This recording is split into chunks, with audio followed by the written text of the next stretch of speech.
What happens if you hit a police officer in America? It sounds like a crazy question, right? But imagine this, you're stressed, angry, maybe you feel the officer is going too far. You raise your voice, he steps closer, and in that heated second you push him. Maybe you didn't mean it, maybe it was just a reaction, but that single push could destroy your life. Because in the United States, hitting or even touching a police officer during duty is one of the fastest ways to lose your freedom.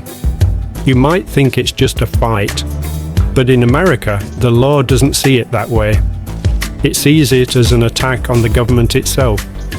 See that badge? It doesn't just represent a job, it represents authority. When an officer wears that badge, they are acting as an agent of the state. And under US federal law, any physical act against that badge is treated as an act against the entire justice system. That's why even a small push, slap or shove is legally defined as assault on a law enforcement officer. It doesn't matter if you didn't mean to hurt them. It doesn't matter if they insulted you first. Once your hand connects even accidentally, the system will treat you like a violent criminal. Under Title 18, Section 111 of the United States Code, assaulting, resisting, or impeding a law enforcement officer is a federal felony. You could face up to 8 years in federal prison if no serious injury occurs, or up to 20 years if the officer is seriously harmed. And if a weapon was involved, you might never see daylight again. You see, the American justice system doesn't play around with authority. Every prosecutor wants to protect the badge. Every judge wants to set an example. So even if it was an emotional mistake, the law doesn't care, it demands punishment. You're standing on the street, maybe it's night, you're tired, frustrated, and suddenly you find yourself in a heated argument with an officer. He shouts, "Step back." You feel disrespected, cornered, and you react, maybe you shove his hand away. The second you touch that officer, everything changes. His hand reaches for the radio. Officer assaulted, requesting backup. In less than 30 seconds, you're surrounded. 5 more officers, guns drawn, hands behind your back. And you realize this isn't just an argument anymore, it's a criminal case. Let's talk about Marcus Reed from Texas. In 2019, Marcus got pulled over for speeding. He argued that the officer was rude and refused to give him his license back. The argument escalated. Marcus brushed the officer's shoulder while trying to leave. Within seconds, he was slammed to the ground, arrested and charged with assaulting an officer. Result? 3 years in state prison. He didn't hit the cop, just brushed past him. But body cam footage made it look like aggression. Now, Marcus has a permanent criminal record. He can't vote in some states. He lost his job. He can't work in any field requiring background checks, all because of a 2-second mistake. Here's something most people don't realize. When you're charged with assaulting an officer, the officer's testimony carries more power than yours. If it's your word against theirs, you lose. Unless there's video evidence, the court almost always believes the officer. And prosecutors, they'll stack your charges. They might add resisting arrest, obstruction of justice, or disorderly conduct. Each one adds more years, more fines, and less hope. That's how the system works, not to understand your emotions, but to protect its own.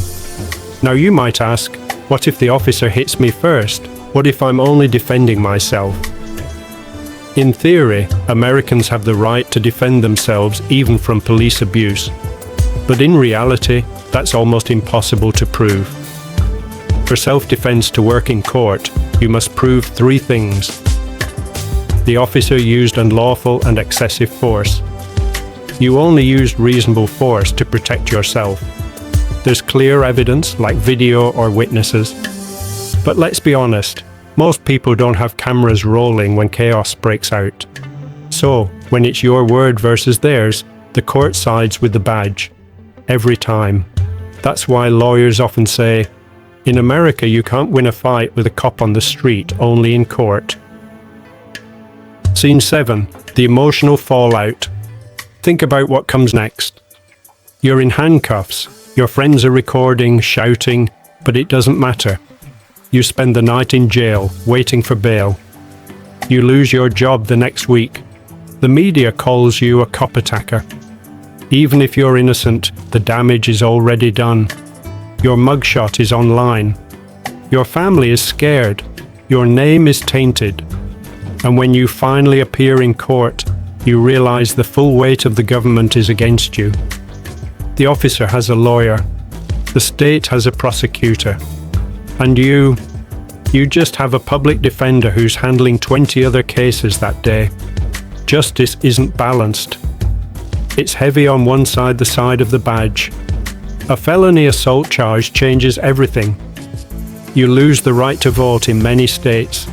You can't own a firearm. Most employers reject your job application instantly. If you're an immigrant, even with a visa, you could be deported. And the most painful part, you'll carry the label violent offender for life. All because of a split-second reaction, a mistake that lasted 1 second, but cost you decades of freedom. Of course, not every officer is perfect. Sometimes the truth reveals that the officer overreacted or even lied. In 2021, a viral case from New York showed an officer falsely claiming he was punched. Body cam footage later proved the man never touched him. The case was dropped, but the man spent 11 months in jail before the truth came out. This is why you should never fight the law physically, because the system will take their side until proven otherwise. And proving otherwise takes time, money, and luck. Stay calm, stay silent, record everything if possible. Ask for a lawyer. The courtroom, not the street, is where you fight back. Because in that courtroom, your evidence speaks louder than your emotions. Even lawyers and civil rights activists repeat this advice. The street is not your courtroom. One wrong move, one shove, one emotional second, and you lose the right to ever tell your side. In America, justice is a double-edged sword. It protects, but it also punishes. Police officers are trained to use force, and the law gives them incredible power to respond when threatened. So when you hit an officer, even lightly, you're seen not as a citizen defending yourself, but as a threat to national order. That's the truth many people don't understand until it's too late. So before anger takes control, remember this. One punch can destroy everything. Your future, your freedom, your family's peace. If you ever feel disrespected, walk away. File a complaint. Call a lawyer. Let the law fight for you, not against you. Because when you raise your hand against an officer in America, you're not just fighting a person, you're fighting the entire system. And trust me, the system always wins. This is a vision of America, where truth meets law. Stay informed, stay safe. And remember, in America, knowing your rights is the only real power you have.